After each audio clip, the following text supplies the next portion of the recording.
Hello, I'm David Gilmore, and this is Coffee Talk.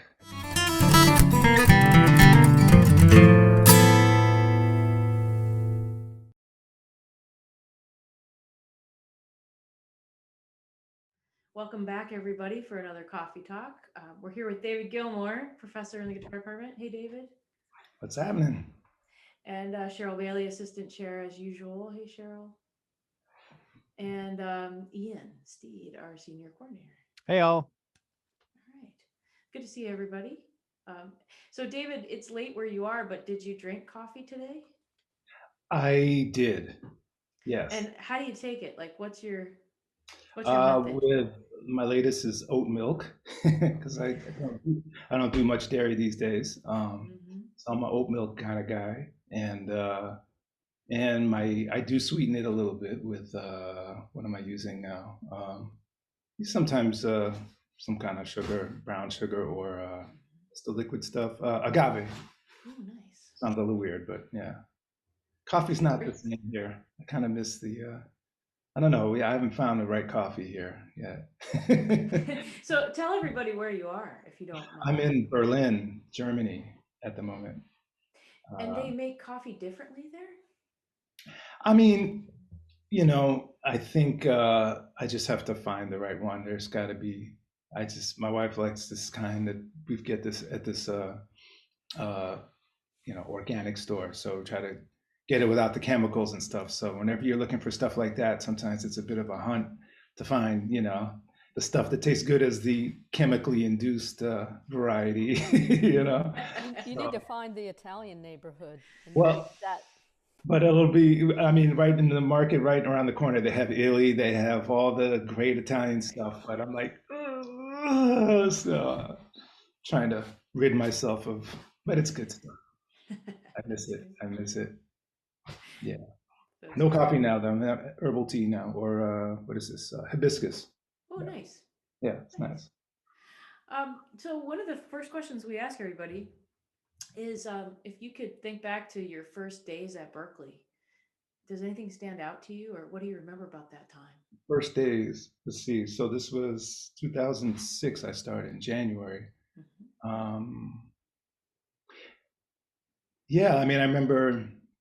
It's funny because it kind of came up really quickly because I was in 2005. I think I was. I found out. I actually ended up. I was talking with Fusinski about this maybe for a while. I was trying to get a teaching job here and there, and I was on the road a lot. Like 2004, 2005, I was playing with this pop singer, Joss Stone, and I had never done a pop gig like of that magnitude before. It was really, it was a weird time of my career, to be from playing jazz to this thing. But it was a lot of fun. It was definitely an experience.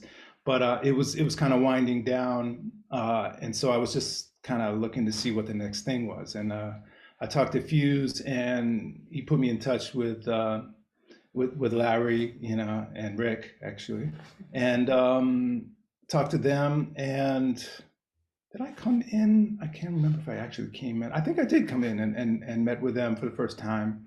And they said, I remember Rick said something that like maybe the following September of 2006 would be a possibility. So it was a great meeting. They said actually they were at one point putting out feelers and my name had come up, so it was kind of a cool thing that they had thought about me. So and then it was toward the end of 2005, like maybe if I remember, like November or December, where they said, "Oh, actually, we could use someone in January."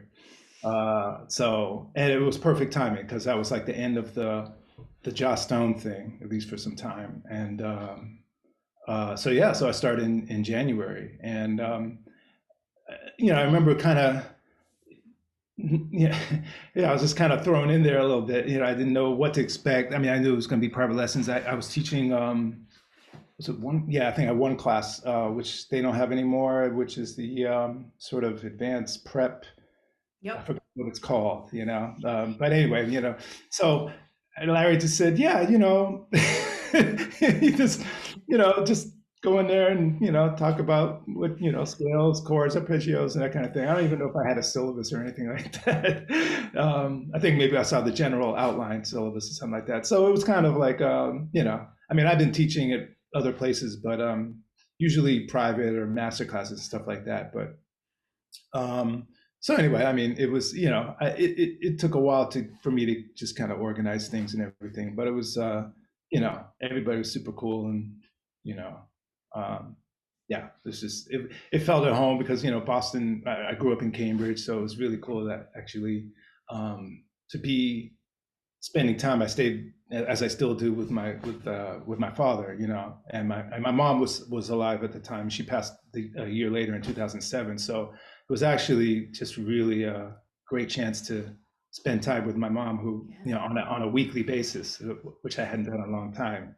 So uh, yeah, so yeah, That's great. and I'm still That's here.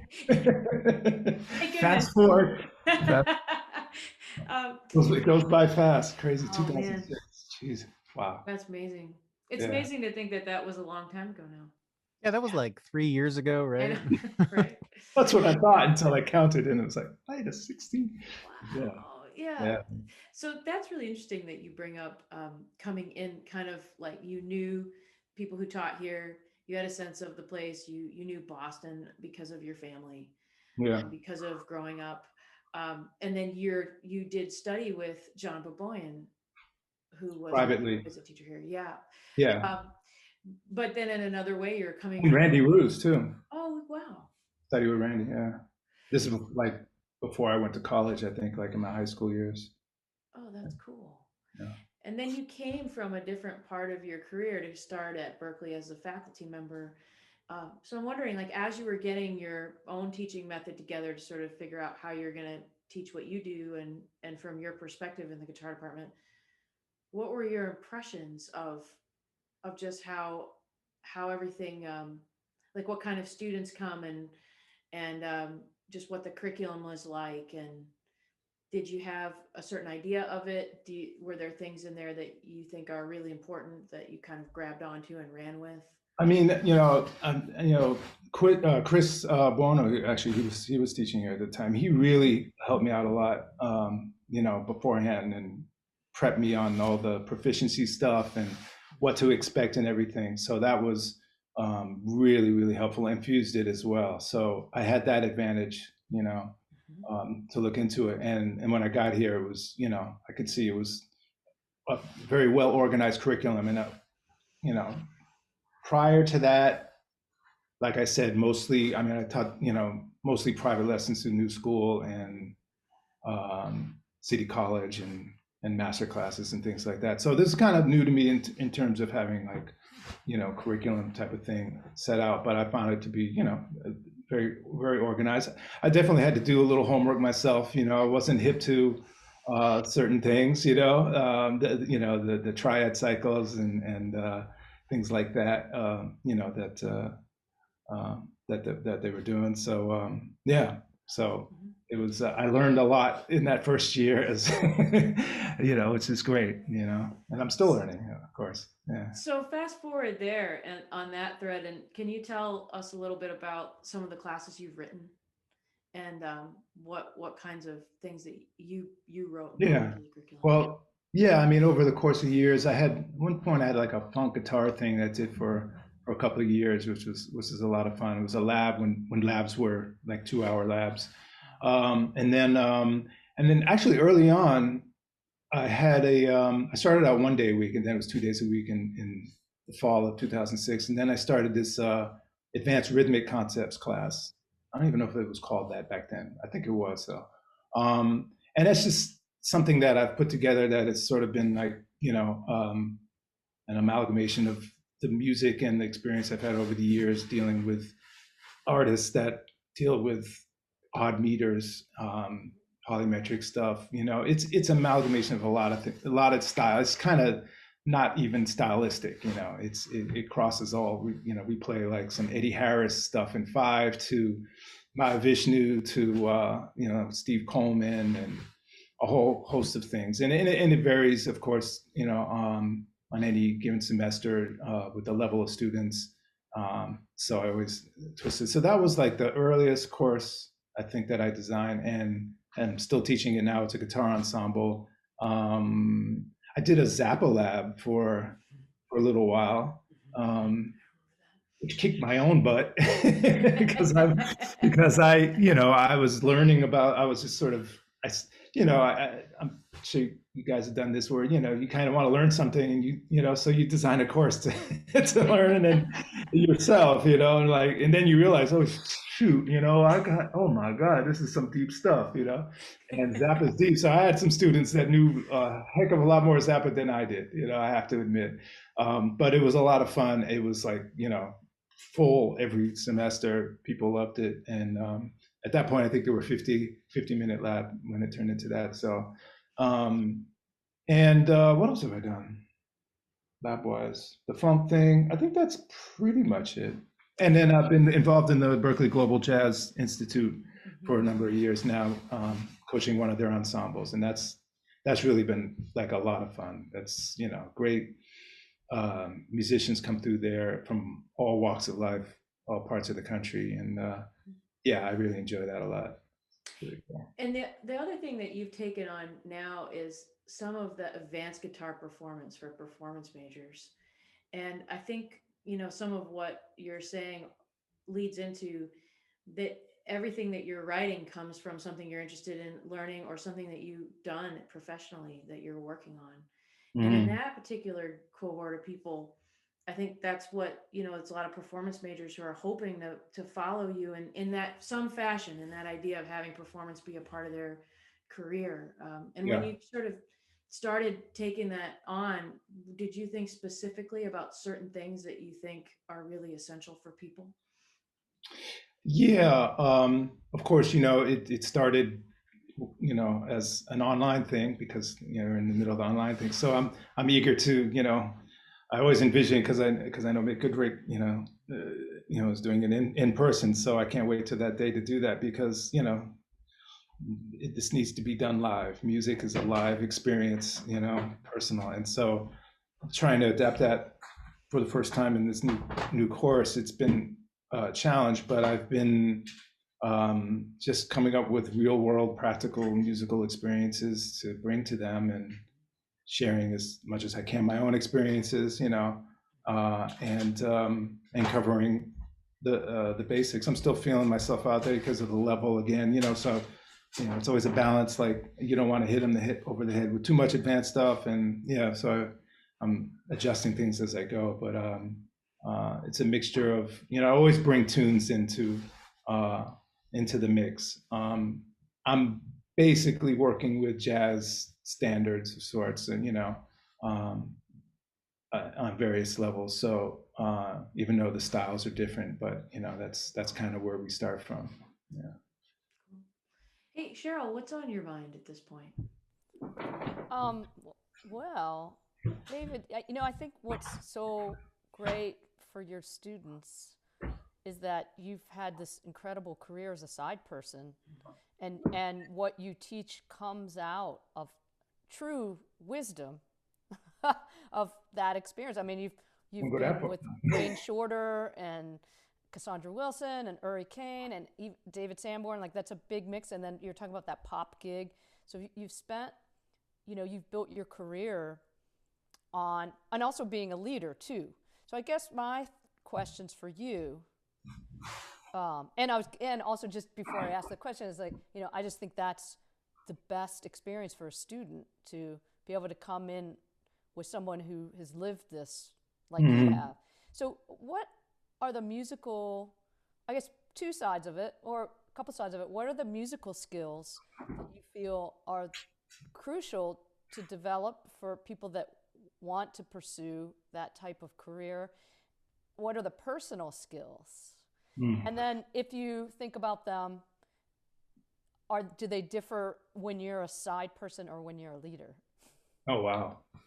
A lot of questions packed into that one question I like there. I like that. I'm going to pour out another cup of coffee while I might have some more now myself. As much of that as you want to get into.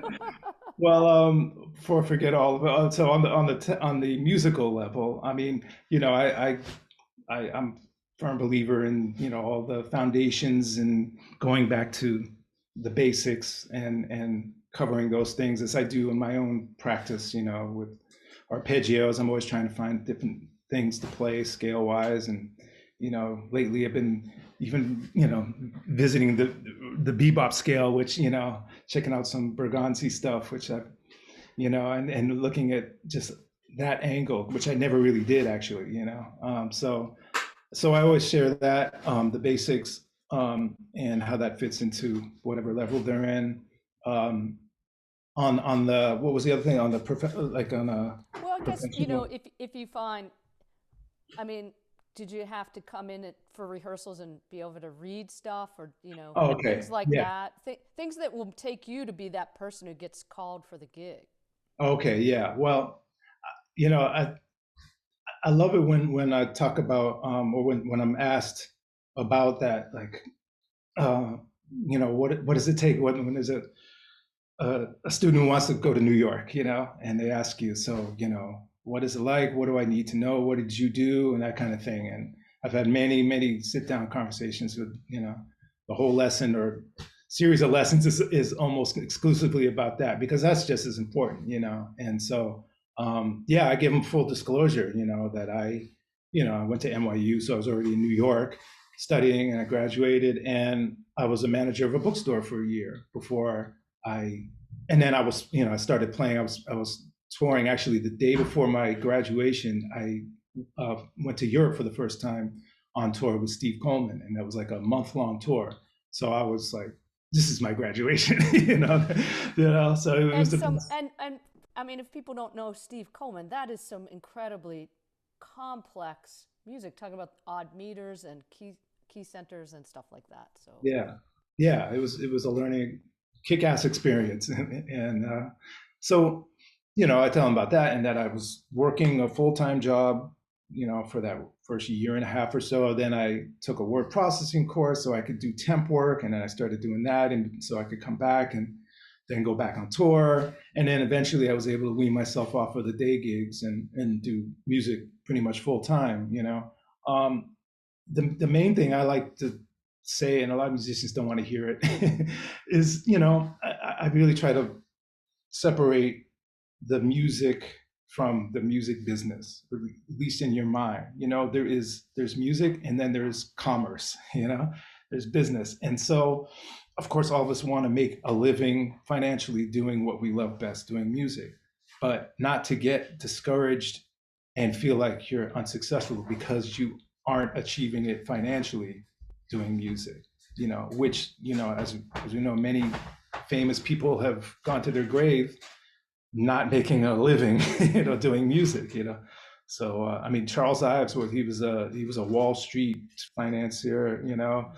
and he composed some pretty incredible stuff. Very successful. People still talk about him. So Charlie Parker was poor when he passed away. A lot of people, Mozart, et cetera, et cetera. So to just have that mindset that you could still do music and you know creativity is creativity in music, and to be a good business person is the second. I was a music business major at NYU, um, so I had to kind of study the music business quite a bit, and I just realized, like, you have to have a good. You can be the best musician in the world, but that is just half the equation. You have to have a personality that you can get along with people. I'm not the most outgoing person in the world, but I got conjure up enough to be able to present myself and talk and that kind of thing, and word of mouth and all that stuff. So that's equally as important. You can't be this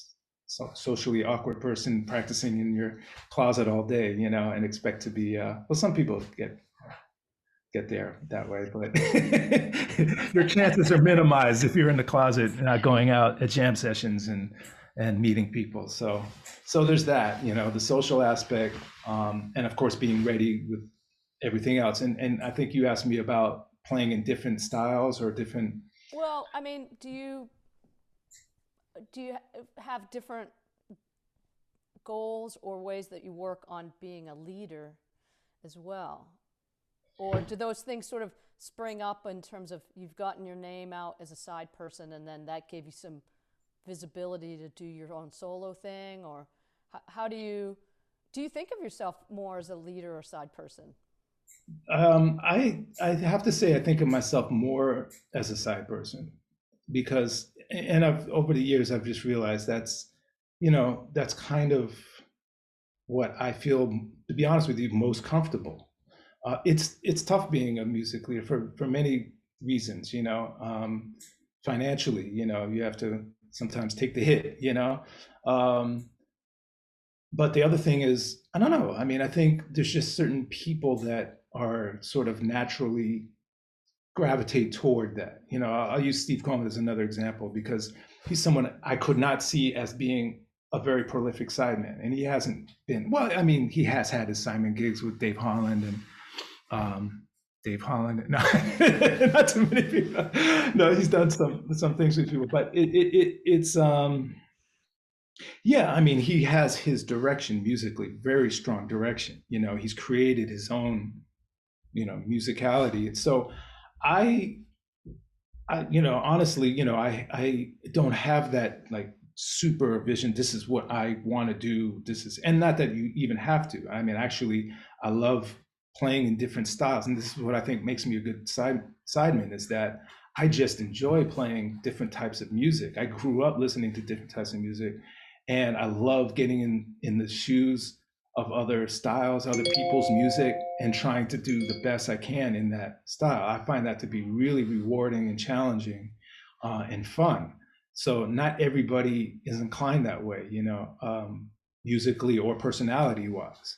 So musically, you really have to, I'm not, I don't want to be a jack of all trades either, So you can be that as well, but you have to, you have to know what you're good at and go for it and what you want to do. Some people I almost think it would be easier if I just liked one style of music.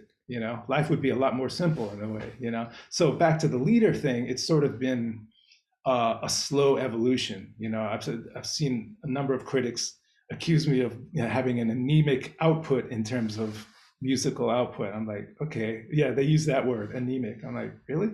But yeah, I mean, who says you have to put out an album a year, for example, I mean, I remember having a discussion with Wayne Shorter about that, actually. He was sort of not about, caving into the dictates of the record company. It's like, he said it just like, when I'm ready, that's when it comes out, and I won't say who his name is, but at the label at the time, he was talking to me. I got both sides of the conversation. He was like, Wayne, he thinks he could just do this anytime.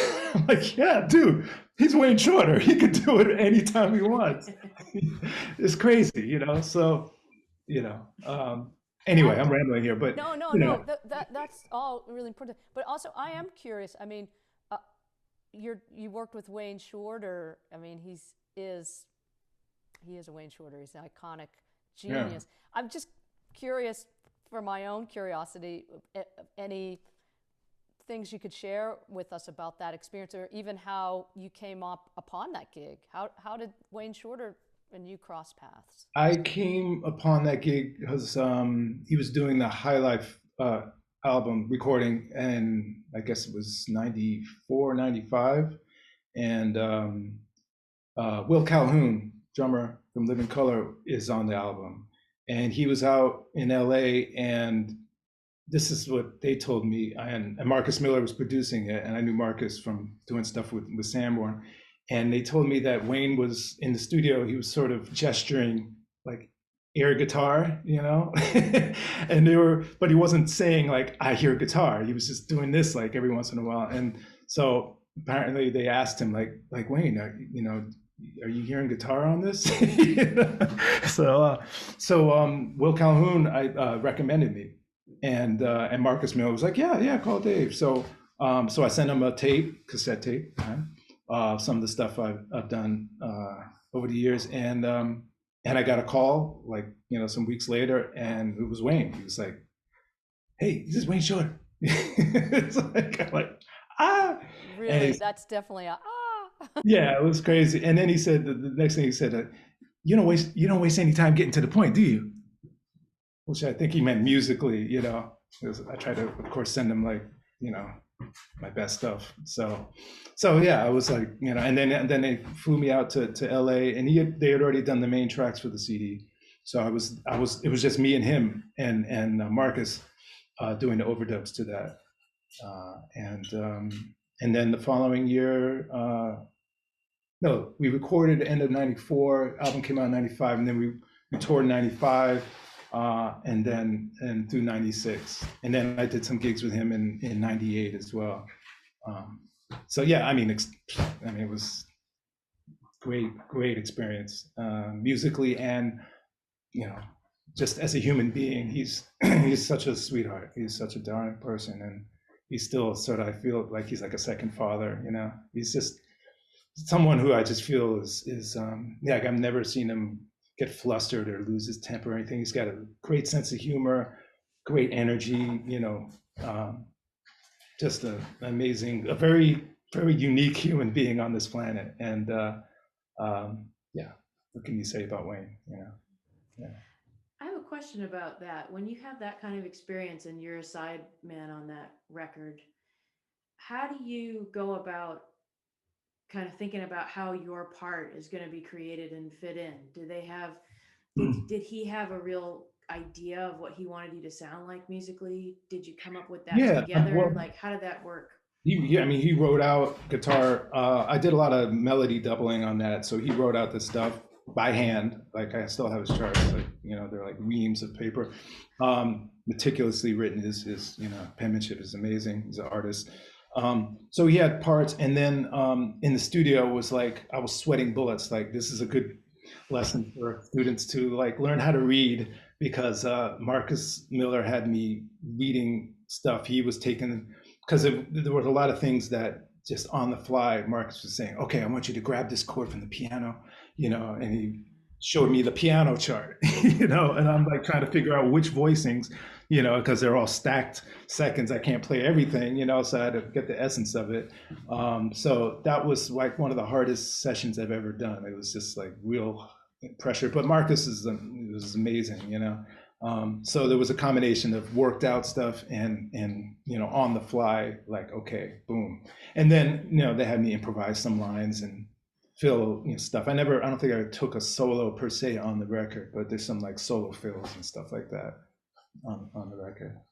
So over the course of your career, when you do these kinds of things, there has to be a spectrum, right, of how much is presented to you in a chart or in the directions when you show up, and how much you have to come up with like through improvisation. And do you have like a strategy when you walk in? Do you like what's the range first of all that you've experienced, and then how do you kind of fit into those situations? Do you have a different strategy when you're working with Wayne Shorter or when you're working with a pop artist like Oh Justin? God! Well, I was gonna say the pop artist thing is always the most frustrating because they almost release this and they never have charts, you know.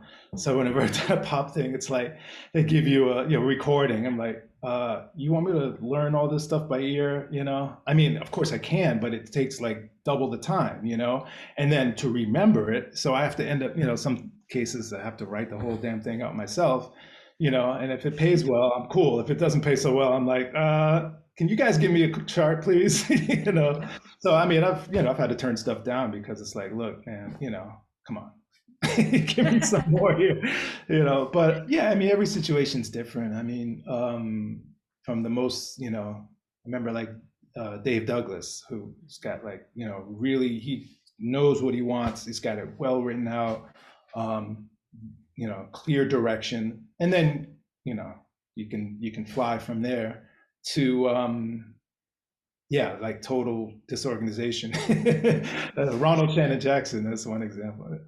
You know, Ronald Shannon Jackson, he was crazy, free jazz drummer. I walked into audition at his studio one time, and he had the weirdest charts. They were like notes that I've never seen. Everything was like a whole note uh, with stems in different directions, and bar lines wherever he felt it. And at first I was like, holy, what is this? He wants me to play this? And then he's playing, just free. And then I start hearing his cadences and stuff. And then I sort of see where there's a little density of notes here, and then it's spread. I was like, okay, I see where you're getting at here, So, what am I going to say to him? Like, can you give me, I have much respect for him. I used to listen to his music growing up, Ronald Shannon Jackson, the Coding Society, and Vernon Reid, and all these people before I moved to New York. So, yeah, I mean, I try to be as flexible as possible. I mean, fortunately, most of the people I work with pretty much know what they want, and they have the stuff written out, and they hire you because of who you are.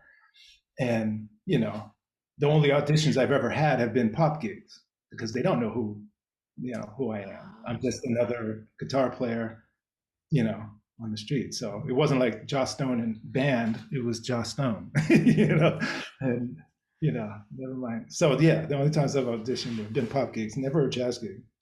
Maybe one jazz gig, I think. Well, in a way, I think you've really answered that question as you're talking about your flexibility in terms of being a side person, because you have that situation where the people, you're working for them, so they say, oh, play this or play that. You're not, you go, okay, let me try that. Let me do that. I think that, to me, that is probably the biggest reason why you're successful in that way. You're not going to, if a leader says, no, I want to do this, you're not going to take it personally. You go, oh yeah, that's what the leader wants. And so let me work and try to make their music. That's my job, is to make their music sound the best, not about my feelings about it. Right.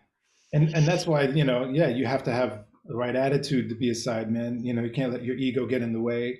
And that's usually the leader type personality that gets in the way. It's like, let me show you how your music should sound better. Do it this way. And I know people like that. Like, they end up not being, yeah, right. Right. So no, it's not about that. When you said a minute ago, like you had like detailed instructions in this one scenario, and then you could kind of let it fly. I think that's the thing you used. That must be an interesting balance when you are trying to make someone's music sound the way they need it to sound. And then they've also, especially if they've sought you out and they want your sound. So how do you find that right balance of, like, especially when you're improvising in that context of sort of being yourself, so to speak, and bringing your sound to a project that where you are trying to support someone else's ideas? That must also vary from project to project. Yeah, it varies. I mean, I'll ask them, just straight up, like, is this the sound you're looking for? Or, if they are not telling me, sometimes you're begging for a little more feedback, and other times you have to ask, like, do you want a distortion on this? Do you want me to double that? And yeah, no harm in asking, just really just try to feel out the situation, and As you went like through and as you're feeling out these different situations, were there specific skills where you thought, oh wow, I've got to go home and work on that, I've got to go home and be better? yeah. Like, what were some of those things? Oh, well, let me think. No, actually, not. No, I'm just kidding. Yeah. Pretty much. Wait, sorry. We're done. Like, he said everything the whole time. Sorry, everyone. No. Oh no, countless situations actually. I mean, no. I mean, it's you always come across your limitations in these situations, and go home thinking, man, I really gotta get my classical chops or my acoustic chops together, my sound, my whatever it is, yeah, I mean, there's so many different situations. I mean, lately I think I've been really trying to focus on sound production and really just get every note sounding good, not glossing over, the details, every note singing out, like a symphony, and just trying to refine or alter whatever is getting in the way of that technique wise, whether it's on acoustic or electric. So that, and building my vocabulary further, like lately I'm working on just going back to, Charlie Parker, heads, and relearning things I forgot, and finally transcribing some stuff. After telling my students, that's like an assignment I give every one of my students, like each semester. Is like, you're going to transcribe something, and you can use that for proficiency. So, and in my formative years, I transcribed a lot more than I do now. Just so very proud of the fact that I finally got got a four chorus solo done. And that was trying to just get a more of a routine practice regimen now to do that. It's hard. I love that you said that about the sound, because I think, like, we've heard, right, Ian and Cheryl, like, so many people are working on their tone these days, Uh-huh. including us. And I think, are there aspects of your tone that you like, where you feel like this is really your sound, that you could describe, or are there things you're shooting for these days artistically? Um, Aspects of my sound, yeah, the ones that I don't like. Well, like what I say, I sometimes I feel like I don't know. I've sort of gotten used to my flaws, so to speak. They're my flaws, and that's what makes you your character, your sound in a way. So I don't know. There. I think just in terms. I think what I'm talking about mainly is balance of notes. Um, Around the instrument, and I think that's the thing that I need to kind of work a bit more on. It's just more even balance of notes, but not too much, because then there's like no dynamic change between notes, and you want to have that as well. But what I do, I don't know how to describe my sound or whatever that is. I mean, it's just it's a funny thing. I mean, I can recognize it now. I don't know what makes it that, but it's just is what it is. Mhm. So in that, are you talking about the organization of your notes? I mean, in terms of intervallically, how you play, how you, if you're talking about it in a linear sense, Uh, which could be thinking about rhythmic phrasing, but I guess I was thinking more, are you talking about the types of intervallic shapes that you use, or that, they're either kind of like close, uh-huh. lines, or they're spread out like that, thinking about Oh, in textures like yeah. that. I mean, I was talking more about actual sound production, like that. Like sometimes I'll hit a clinker or whatever, the timing between the left and the right hand, and Mhm. some notes are a little more anemic than others. Mhm. So that's more what I'm thinking, and uh, You're talking like a classical guitarist now. well, it's Which I funny love. because I actually, Adam Rogers is a good friend of mine. He talks about this in a video that he did, and it got me thinking about, man, because he studied classical music and tremendous jazz. I mean, he's a stylistic person extraordinary, plays every kind of style and amazingly well. And his sound, his tone production is just impeccable. Whatever instrument he picks up, whatever style he plays. So when I heard him say that, I was like, man, I really should really work hard on what's going wrong when I'm striking the strings, or when I'm going from this place to this place on the neck. So that's and I go back and forth. I like to check out a lot of different techniques. um, from lately I'm kind of exploring more, because I grew up kind of old school semi cage system, going vertically, across the neck in a position. So now more modern younger cats, are playing 3 note per string things, going horizontally up and down the neck, playing incredible stuff. So I've been working a lot on that legato type of technique, um, and some of my favorite players these days are like guys like Mike Moreno. um, I like Lage London. I find that their technique has comes from less of the old jazz school and more amalgamation of like Van Halen meets Jim Hall. It's like they're taking modern techniques that they learned when they were young, playing rock music, and then adapting it to a different, more jazz vocabulary. And so I'm learning a lot about that, through my students too. It's amazing, to see what they come up with, what they're dealing with, and it's a whole different way of approaching the guitar. It's not so much about alternate picking every note, because that doesn't, personally, it doesn't work for me. And even for people it does work, I personally don't like the sound of that, so much. I like more of a horn like legato type technique where the rhythm is emphasized with picking and hammer-ons and pull-offs, basically. So that's what I continue to try to do.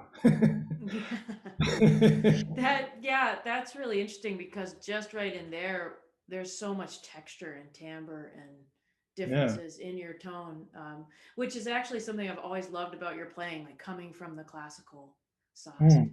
It's Hmm. all the rhythmic diversity and the timbral diversity, and then you do have a really beautiful tone that you're Oh, able to thank you. maintain and then change up. And I think it's interesting that you're working on all the different aspects of it, and it's I think it's going to say something to people who are listening, that working on it and always hearing room for things that Hmm. you want to hear differently will never go away, Yeah, no matter yeah. how strong that is. But it's such a really interesting contrapuntal approach to guitar playing, I think, that you have Oh, with thank you. all of those layered textures. I really love that about Oh, it. thanks, Yeah. thanks. I will say, I mean, it's hard to teach an old dog new tricks. It's really, you have to, not just learn new stuff. You have to unlearn. You have to like really find new pathways. Like, for example, I just finished transcribing John Coltrane's solo on Oleo and Miles Davis thing, which technically is, I haven't gotten it there tempo wise, but that's my goal. But the only way I think I'm going to be able to achieve that is through radically, not semi radically, changing the way I place the notes, obviously, and different from how I kind of have habitually done it. So I really have to employ more three note per string type of things, and do some leaps that I'm not used to doing. So that's like a deprogramming of stuff, which is going to take as long as it takes, know, because I realize when you learn something new, practice it, and then you get on the bandstand and you go right back to your old habits. It's like, oh man, that didn't come through. Yeah,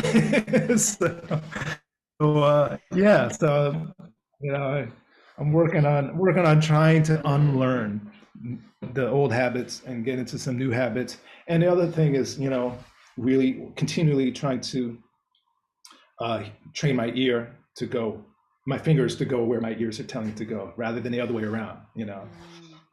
Because that's the other pattern that we fall into. We play the same, we fall into the same groove, without really listening to what's happening musically. I always say my best solos happen when I'm away from my instrument. When I'm walking down the street and I'm soloing, I'm improvising to something, and then get on my instrument and it's a different solo. Well, hopefully it's a different solo, but you know what I mean. You don't want the same solo every song. No, but I mean it comes from a different place, and that's because we fall into the same patterns. And I mean everybody has their stock licks and their sound and stuff like that. That's not really what I'm talking about. It's just more like really playing what you're hearing, and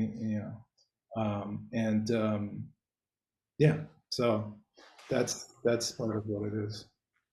It's a tremendous amount that you've covered here. And when you think about it, when you sit back from it, it's like, to talk about really what you're doing as an artist, where you're constantly learning different things, you're reassessing your approach over and over again. You have to be confident enough to be able to step into a situation that's somewhat unknown, and flexible enough to go with someone else's vision of what they Hmm. want musically. And so, like, just the different dichotomies, like this sort Yeah. of confidence and flexibility, the being clear with your playing, but also being able to take Yeah. it apart and work on it over and over again. I think you've really laid out so far in this conversation, like all of the ins and outs of what it really takes to do what you're doing. It's deep, and it's a lot of work every day. Yeah, yeah, and it's very humbling at the same time, and it's gratifying and it's frustrating and all the, it's a microcosm of life. That's how I put it, Yeah.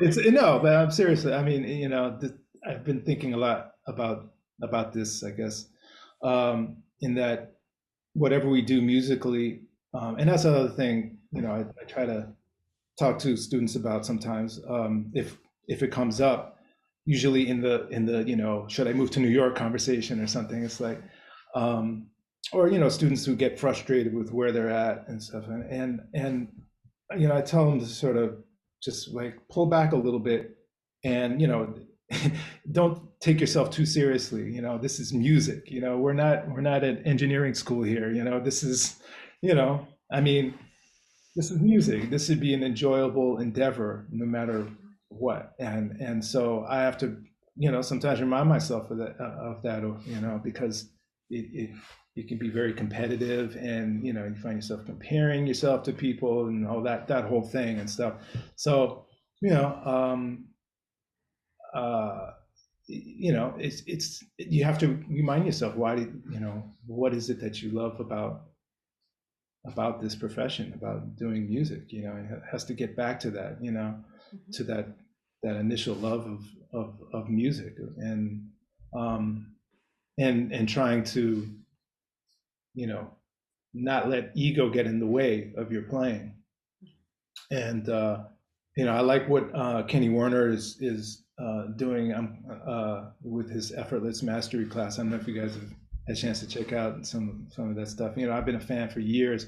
We used to do some teach together in Austria at a couple of retreats, and that's when I first discovered his thing, and then I got his book, and it really it really strikes a nerve with me. It's like, and I'm still working on it. It's like, we still, I still have a tendency to judge myself a little too harshly after a bad gig, and maybe feel emboldened after a good gig and all that stuff, and so, trying to have a more even keeled approach, and it's just like, let things be. And that's the life experience, that music can teach you on how to deal with life in general, especially nowadays with this whole pandemic, yeah. Yeah, I was thinking about that as you were talking. Like, you must have to actually actively work on keeping yourself centered, as we all do.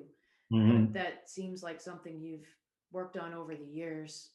And especially now with you too, because you're also a full professor and you have students and you have curriculum Yeah. that you're writing, you have all these other things to balance as well.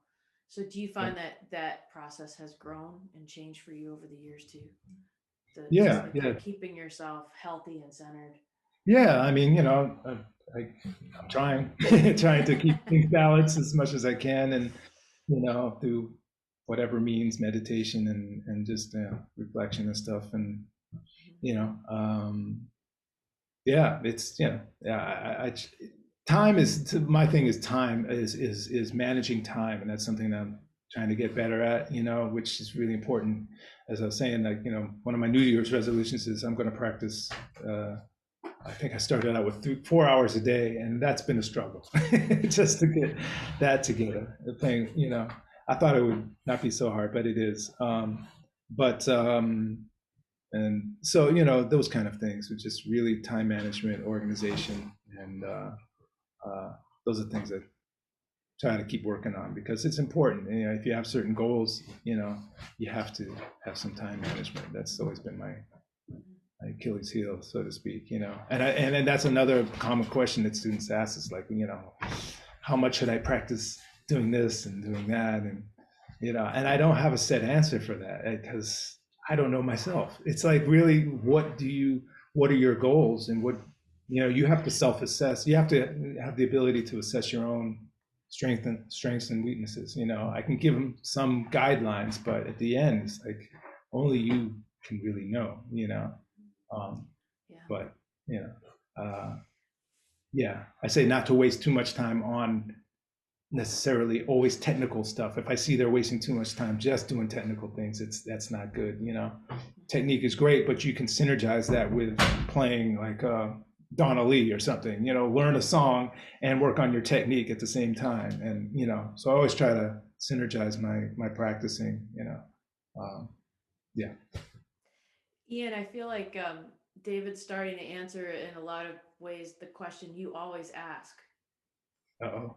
Yeah, so we ask this of everybody We on this asked this. podcast. This is Ian's creation that is so brilliant. It's been quiet. Actually, I can't take credit for it. This was suggested. I got some outside help for this one. It's a little secret there, though. Yeah, so on that topic, what's something that you've noticed that like students will come into your studio, for a lesson, and they'll be asking X, Y, or Z, but you'll be thinking like, maybe you should be thinking about, W, what's something that the students should be thinking about that they might not even realize to ask? Oh, wow. What is, I don't know. It depends on the student, what I'm hearing or not hearing from them. I'll bring up, if it's a sound thing or something that they're just not paying attention to, which is a common one, actually. I mean, some people can play their butt off and their sound is just horrendous. And I'm sorry, I'm just, and I'll say, you may want to, switch that pickup there. You may want to change the strings after 8 months and that kind of stuff. And, I know, budgets can be tight, but come on now, get that intonation job, whatever it is. I don't know. I mean, it's tailored, I try to look at all aspects of their playing. I don't know if I can think of any one general thing that I would point out to everyone. I'm trying to think, nothing comes to mind, but it's sort of tailored to what I hear is missing or what I think they should think about. But Kind of ties into what you were saying about like really self-assessing, right? yeah, And maybe yeah. it's like about being honest when you practice about what you really hear. Honest, yeah, but at the same time, well, that's what teachers can point out to students. It's like, well, you really need to work on hearing. Like get a lot of students who do the sort of George Benson vocalese thing, and what they're singing what their fingers are doing, as opposed to the other way around, like I was talking about. So I'll tell them, look, try soloing, try take a blues and sing a chorus without playing a guitar, then play a chorus, then trade fours singing, and then play another, and see if the difference, and see how close you can come to actually what you're singing, and and really start to hear what's happening and not going on automatic pilot. And so that's yeah, I think that makes me think about ears and hearing music. And but again, that's a hard question because everybody's different. If I got someone who's like more of a, I usually get students who are more jazz inclined, but occasionally I'll get the metal guy, and it's more about generally working cool patterns and fast runs and putting those things together. So I don't know if that answers your question. It's tailor made, I don't have a general like you should think about, other than, if they're really bad, maybe you should think about being in the business if they want to be a performer. I'm just going to say it. We've all had this, where it's, sometimes, and that's a tough one. But I think it's important to point out, if they want to be a performer, that they should consider. I've had that rare talk, I'm not a harsh, I know some teachers are very harsh about that. And sometimes it's a tough love thing, but other times it's, anyway, I don't want to talk about that, but I think it's you have to have a certain amount of keeping it real, no matter what. Don't fake the funk, as they say.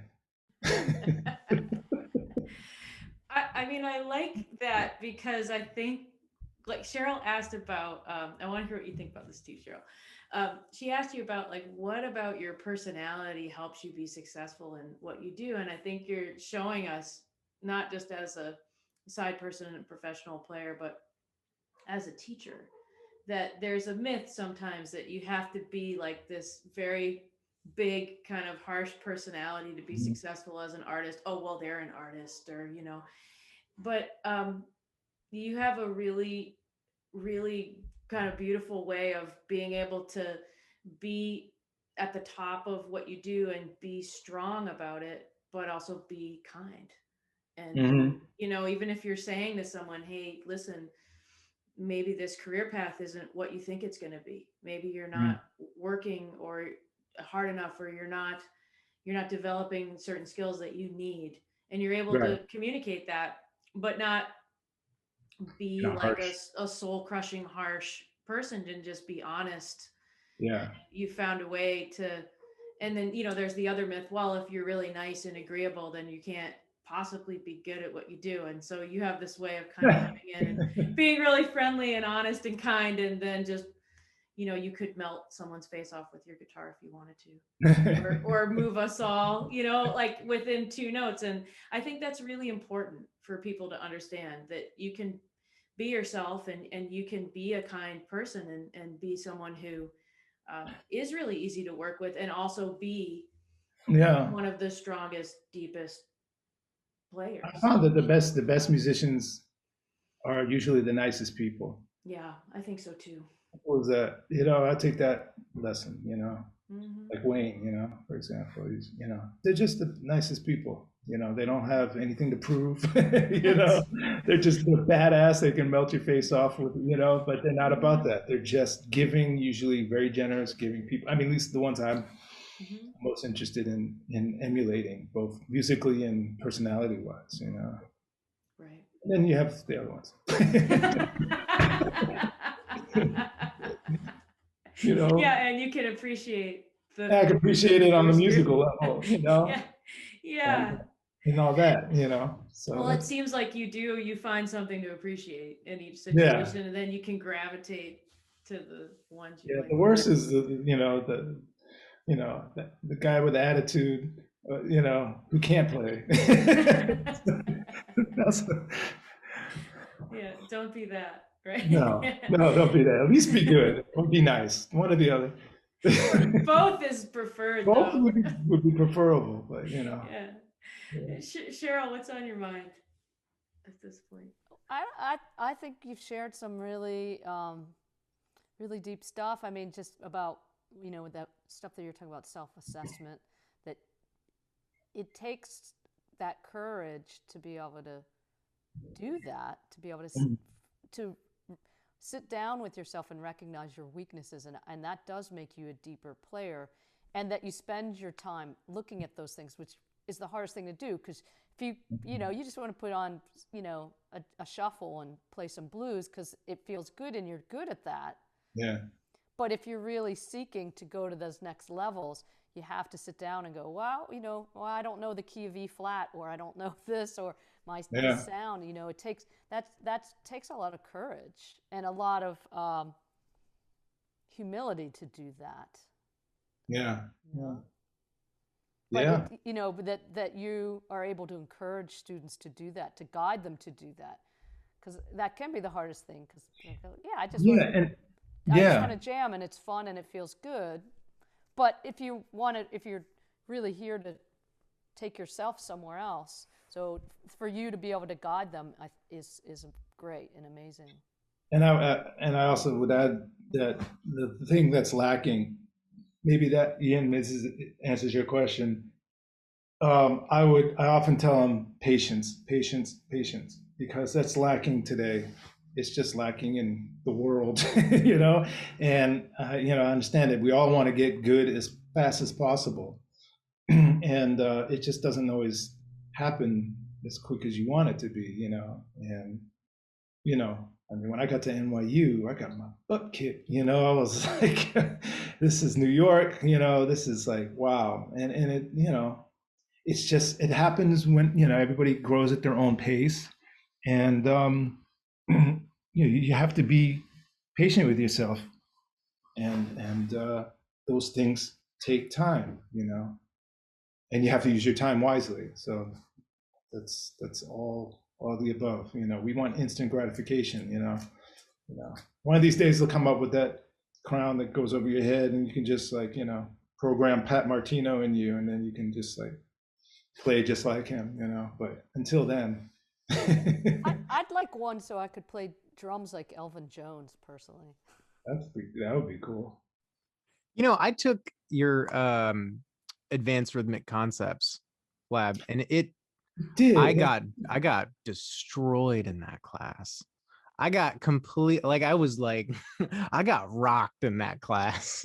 Like every week, you'd bring in something, and like, the heat would get turned up. And I remember like, I was like standing on the subway platform of the T, like in Davis Square, and I was like, commuting into school. And I remember like trying to like go over like polyrhythms of like dotted quarters over like 7/4, and then next thing you know, the next tune is like alternating in 5/4, and I'm like, man, I just got this other thing, and I'm like, I finally got over the hump. And then it's like the heat gets turned up, and it was really cool because like I could never have played like in all these odd meters and stuff. And even though I was like shedding it a bunch in your class, like, the next week it wasn't going to be perfect, but it was like, I got it. And now it's like, it's a lot more inside, like, the way you hear it and sense it.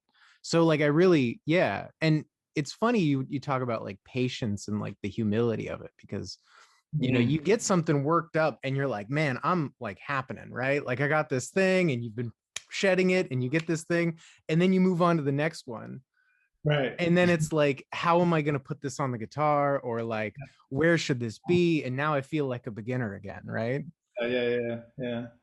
Yeah. Well, sorry if I maybe that was one of the first iterations of that course, and you were one of my guinea pigs or something. I don't know. Oh, no. No, but I mean, yeah. I mean, it's yeah. There's always a challenge around the corner. It was something I was going to say to that. I forgot now. But well, hope you got something out of it. And I got a ton out of it. Yeah. I actually recommend that to like everybody who like, needs a thing. And I'm like, man, if you're really trying to get this, like this thing together, like take this. Oh, cool. It'll be good for you.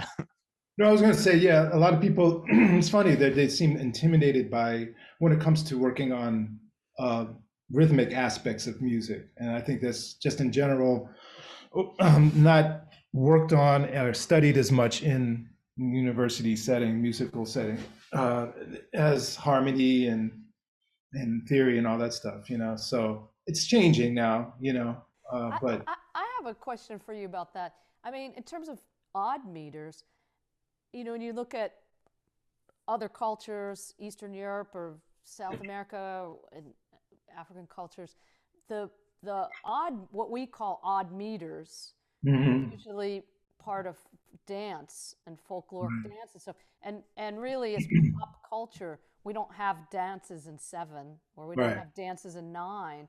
So it seems it is truly odd for us. Yeah. You know what I mean? I remember we used to study. Actually, my grandmother had an author about Eurythmics. And I had it 1 year when I went to Duquesne University. Me too. And I don't know why they don't teach it anymore. It was brilliant. I don't know either. I had a class called Dalcroze Eurythmics at NYU. Amazing. It was one of the best classes I ever took. And they had us, walking around the room, tapping and clapping and stuff like we're in nursery school. But hey, and everybody hated it, but I loved it. It was just like, man. I think it's the age too, where you're just a little self-conscious and they make you do those. Yeah. But in retrospect, it was the hippest thing ever. Yeah.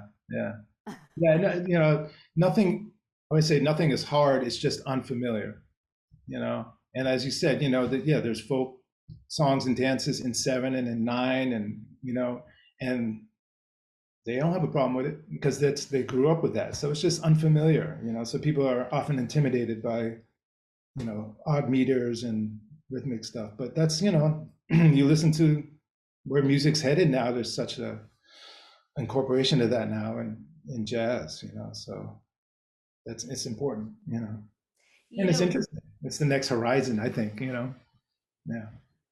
listening to you talk about all this stuff, it's not surprising that you're trying to practice 4 hours a day, because if you went and you listed all the things that you're talking about that you're working on and all the things that you're interested in, it's so many things. It's so many like short, focused sessions that add up to 4 hours a day, Yeah. right? And Well, so, and you it's the know, time management thing that needs to, you know, and again, I'm as I'm saying this, I'm struggling with it because I'm realized like I did like, you know, 3 weeks in January, I was just, and I just kept adding stuff, you know, I was like, wait, hold on, I have to pare this down a little bit and focus just on, let me memorize and master this. Then let's move on. You know, there's two sides to that. You can practice multiple things, obviously, but you do have to make sure that you achieve a certain mastery, or else you're just going to get discouraged with the whole process. Because if you're always just touching the surface of something, you know, and you don't see results, you're going to not do it. You know, you give up after a while. And I think that's what happens with a lot of students, is they just get discouraged too easily. You know, and you have to stick with it and hope for a breakthrough. And you know, I know it's hard when you're in a school setting and others are going faster than you, and you know, but you can't look at that, you know. You're at your own pace in your own place, and that's what it's about. And that, to me, again, that's a life lesson, you know. Comparing yourself to others is not going to make you happy, you know. You know, whether you think you're better than them or worse than them, it's like, you know, just enjoy the process of music and creation, and let everything else take care of itself, you know. Don't worry about making money doing it, you know. If you're worried about that, you know, study, you know, the social media, the business side of things, you know, and that has absolutely almost nothing to do with the creativity of music, you know. That has to do with marketing, and you know, that's a whole nother thing, you know. So helps to be a good musician at the same time, but we know a lot of people who are great with the marketing thing, but the music thing, needs a little improvement, you know. see, Yeah. even you said that in a nice way, you know. Yeah, music, not so much. Go back to the practice room for that part. Right. Cheryl, as we're kind of coming to the end of this pot of coffee, what do you want to say or ask? Yeah, I just want to thank you for joining us and sharing. I mean, like I said, the difference between knowledge and wisdom is, you know, the deep experience with it. So thanks for sharing. Oh, thanks. You know, all this stuff about practicing and business and being a side person and sharing little stories about Wayne and stuff. I really enjoyed it. It was Oh, really good. cool. Cool. Well, thanks for having me. Yeah, it's Yeah. fun. Hey, how about you, Ian? Anything from thinking about? Yeah, I mean, I guess, you know, just that big takeaway of patience, you know, and continuing to do the work, right? Yeah. Mm-hmm. Yeah. Yeah. David, any last thoughts of wisdom, or do you have any advice for Ian and Cheryl and I as we're kind of managing the guitar department with Ben these Um, days? Triple masked. Sorry. I'm sorry. I couldn't help Yeah, it. let's Sorry. all make it back That's terrible. together. Yeah. Are we up to, isn't it up to triple mask now? I don't know. And I Yeah. recommend double mask and triple mask. I was wearing double mask like back Mm-hmm. end of last year. I was just like, you know what? I think I could use an extra layer here. I heard something that it could help. So now they're talking about.